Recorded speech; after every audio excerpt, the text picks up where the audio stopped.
Oke, kita semua kan tinggal di planet ini ya, di bumi.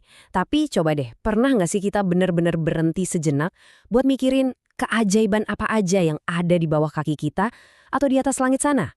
Nah, hari ini kita bakal jalan-jalan bareng buat kenalan lebih dalam sama rumah kita sendiri. Betul kan? Setiap momen dalam hidup kita itu ya terjadinya di sini. Dari hal-hal yang paling sepele sampai peristiwa yang mengubah hidup, semuanya terikat sama planet ini. Kelihatannya fakta yang sederhana, tapi kalau direnungin lagi, itu luar biasa banget. Nah, pertanyaan ini nih yang bakal jadi panduan kita hari ini. Yuk, kita kupas satu persatu lapisan planet ini dari permukaan yang biru sampai ke intinya yang panas membara. Siap? Ayo kita mulai. Oke, perjalanan kita bakal dibagi jadi 5 bagian. Kita mulai dari yang kelihatan dari luar, si planet biru. Terus kita nyelam ke pusatnya, ngerasain gerakannya yang non-stop, cari tahu gimana kehidupan bisa ada, dan terakhir kita lihat nasibnya di masa depan yang jauh banget. Sip, bagian pertama. Kita mulai dari pemandangan yang paling kita kenal.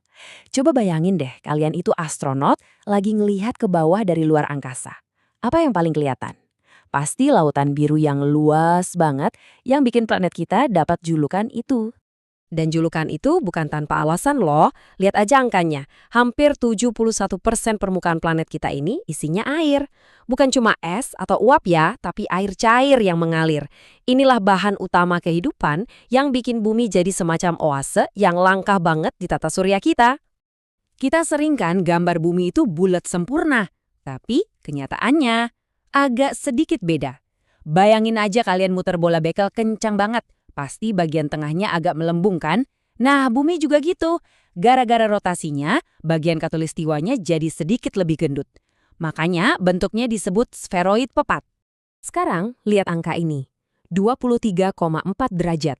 Cuma satu angka ini, tapi ini yang ngatur semua ritme di planet kita. Ini bukan soal jauh dekatnya kita dari matahari, tapi murni karena kemiringan ini. Waktu bagian bumi kita miring ke arah matahari, ya kita dapat musim panas. Pas miring ngejauh, kita dapat musim dingin. Sesimpel itu, tapi dampaknya luar biasa. Oke, dari luar udah. Sekarang kita siap-siap buat nembus kerak bumi. Kita bakal turun ribuan kilometer ke bawah buat nemuin mesin raksasa yang jadi jantungnya planet kita. Anggap aja bumi itu kayak buah alpukat raksasa. Kita ini hidup di kulitnya yang tipis banget. Itu namanya kerak. Di bawahnya ada daging buah yang tebal dan panas, itu mantel. Terus di paling tengah ada bijinya, yang dari logam. Inti luar yang cair dan inti dalam yang padat. Nah, di sini nih bagian kerennya. Coba bayangin inti luar yang cair itu terus-menerus berputar ngelilingin inti dalam yang padat. Gerakan besi cair ini tuh kayak dinamo raksasa, dan inilah yang ngasilin medan magnet yang ngelindungin seluruh planet. Dan medan magnet ini, perisai yang nggak kelihatan ini, benar-benar pahlawan tanpa tanda jasa buat kita semua. Magnetosfer ini terus-terusan nangkis badai partikel berbahaya dari matahari. Tanpa dia, atmosfer kita udah habis terkikis dari dulu, dan bumi bakal jadi planet tandus yang mati.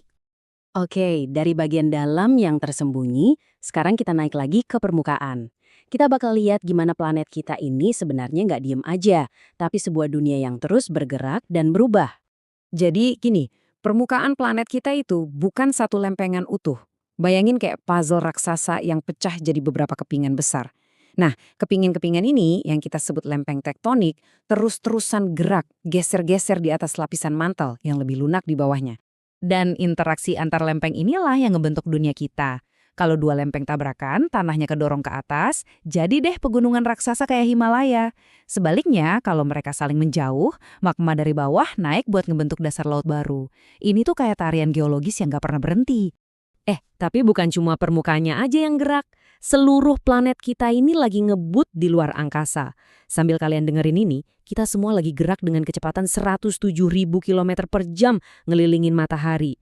Itu lebih dari 30 kali lebih cepat dari peluru senapan loh, gila kan?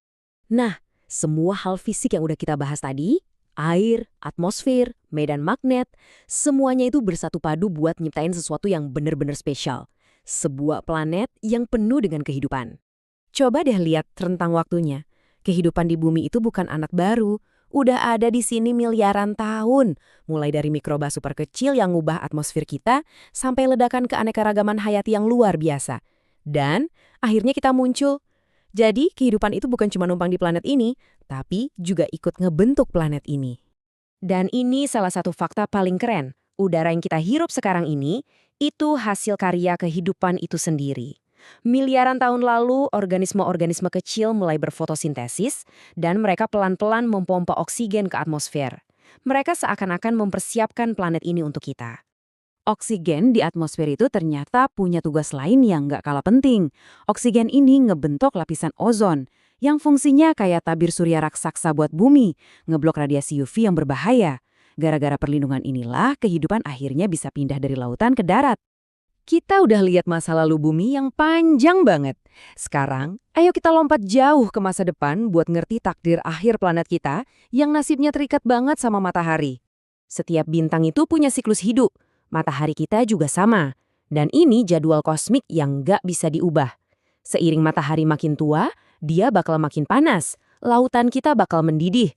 Dan akhirnya, bintang yang ngasih kita kehidupan ini bakal membengkak jadi raksasa merah. Dan saat itulah nasib bumi akan ditentukan. Intinya gini, nasib planet kita itu ya terikat sama matahari. Jauh sebelum bumi mungkin ditelan, panasnya aja udah bakal bikin kehidupan nggak mungkin bertahan. Ini pengingat yang bikin kita sadar, bahkan dunia kita sendiri pun nggak abadi dalam skala waktu kosmik. Dan ini ngebawa kita balik ke hari ini. Setelah kita jalan-jalan ngelihat sejarah bumi yang 4,5 miliar tahun dan masa depannya yang jauh banget, kita dihadapkan sama pertanyaan ini. Dalam waktu yang super singkat di skala geologis ini, kita, manusia, udah jadi kekuatan paling dominan di planet ini. Pertanyaannya sekarang, warisan apa yang bakal kita tinggalin di bab kita dalam buku sejarah bumi yang panjang ini?